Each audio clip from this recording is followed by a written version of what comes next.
I would like to start by paying tribute to the victims of Mundakai and Churalamala. Mundakkai Chooralmala ദുരന്തത്തിൽ അവിടെയുള്ള ദുരിതബാധിതർക്ക് അവർക്ക് ആദരാഞ്ജലികൾ അർപ്പിച്ചുകൊണ്ട് ഞാൻ ആരംഭിക്കുകയാണ്. And say that we all stand with the people who lost family members, who lost property, who suffered. ആ ദുരന്തത്തിൽ ബുദ്ധിമുട്ടിയവർക്ക്, ആ ദുരന്തത്തിൽ കുടുംബാംഗങ്ങളെ നഷ്ടപ്പെട്ടു പോയവർക്ക്, ആ ദുരന്തത്തിൽ വസ്തുവും എല്ലാം നഷ്ടപ്പെട്ടവര്, അവരോടൊപ്പം നമ്മൾ ചേർന്ന് നിൽക്കുകയാണ്, അവരോടൊപ്പം നിൽക്കുകയാണ് എന്ന് പറഞ്ഞുകൊണ്ട് ഞാൻ ആരംഭിക്കുന്നു.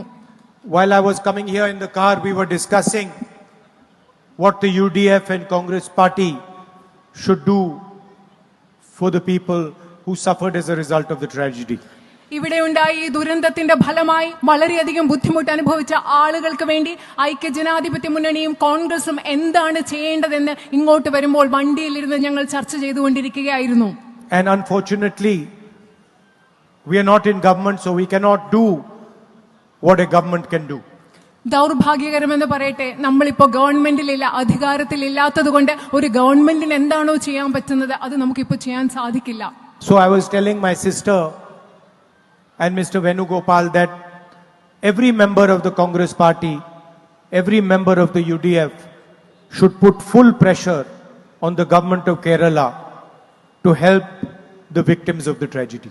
അതുകൊണ്ട് ഞാൻ എന്റെ സഹോദരിയോടും ശ്രീ വേണുഗോപാലിനോട് പറയുകയായിരുന്നു, കോൺഗ്രസ് പാർട്ടിയുടെ ഓരോ വ്യക്തിയും ഐക്യജനാധിപത്യ മുന്നണിയുടെ ഓരോ പ്രവർത്തകരും അവിടുത്തെ ദുരിതബാധിതരായ ആളുകളെ സഹായിക്കാൻ ഈ ഗവൺമെന്റിനോട് സമ്മർദ്ദം ചെലുത്തണം എന്ന് ഞാൻ പറയുകയായിരുന്നു.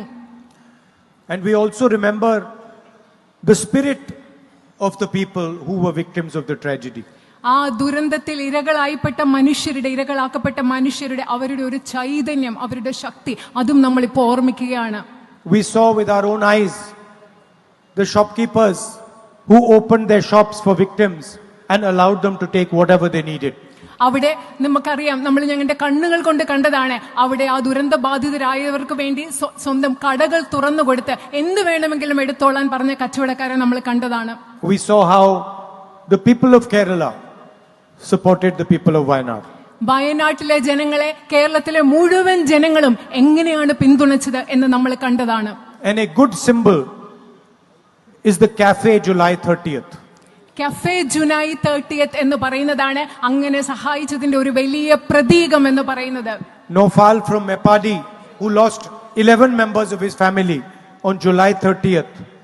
Few days back he opened a cafe called July 30th to honor his wife's dream of opening a cafe. കുടുംബാംഗങ്ങളായ 11 പേരെ നഷ്ടപ്പെട്ട നൗഫൽ എന്ന് പറയുന്ന ആള് ആ ദിവസത്തിന്റെ ഓർമ്മയ്ക്ക്, ജൂലൈ 30ന്റെ ഓർമ്മയ്ക്ക് ജൂലൈ 30 എന്ന് പറയുന്ന ഒരു കഫേ അവിടെ ആരംഭിച്ചു, പ്രത്യേകിച്ചും തന്റെ ഭാര്യയുടെ ജീവിത പങ്കാളിയുടെ ഓർമ്മയ്ക്കായി. And next time I'm in the vicinity, I will go to his cafe to give him my support. ഇനി ഞാൻ ആ കഫേയുടെ അടുത്തെത്തുന്ന അടുത്ത സമയം ഞാൻ അവിടെ പോയി അദ്ദേഹത്തിന് പിന്തുണ കൊടുക്കാൻ വേണ്ടി ഞാൻ ആ നൗഫലിന്റെ കഫേയിൽ പോകും. And I recommend all others, when they pass by,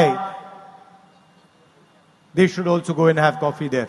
ഇവിടെയുള്ള എല്ലാവരോടും ഞാൻ നിങ്ങൾക്കൊരു ശുപാർശ നൽകുകയാണ്, നിങ്ങളൊക്കെ അതുവഴി പോകുമ്പോൾ അവിടെ പോയി ആ നൗഫലിന്റെ കഫേയിൽ പോയി കോഫി കുടിക്കണം എന്ന് ഞാൻ നിങ്ങളോടും പറയുകയാണ്. It will not be a big thing for you. നിങ്ങൾക്കത് വലിയൊരു കാര്യമല്ല അവിടെ പോകുന്നത്. You will just go and have coffee. നിങ്ങൾ അവിടെ പോയി ഒരു ചെറിയ കാപ്പി കുടിക്കും. But you will give confidence to those who suffered in the tragedy. പക്ഷെ അതിലൂടെ നിങ്ങൾ ചെയ്യുന്നത് ആ ദുരന്തത്തിൽ ബുദ്ധിമുട്ട് അനുഭവിച്ച മനുഷ്യർക്ക് നിങ്ങൾ ആത്മവിശ്വാസം കൊടുക്കുകയാണ് അതിലൂടെ നിങ്ങൾ ചെയ്യുന്നത്. People of Wayanad have the habit of giving confidence to people.